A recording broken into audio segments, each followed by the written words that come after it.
अस्सलाम वालेकुम students. Results आने वाले हैं।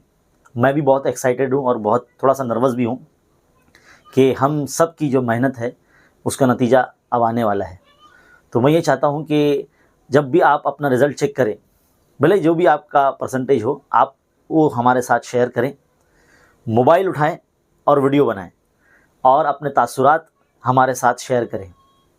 इस वीडियो के डिस्क्रिप्शन में मेरा कॉन्टैक्ट नंबर आपको मिल जाएगा, जिस पर आपको अपना वीडियो सेंड करना हो, जिसके अंदर आप अपना नाम, अपनी जगह का नाम, आपका परसेंटेज, वीडियो के अंदर जो है आप अपना रिज़ल्ट भी दिखाइए और अपने तासुरात बयान कीजिए कि खान्स एकेडमी से पढ़ने का आपका तजर्बा कैसा रहा।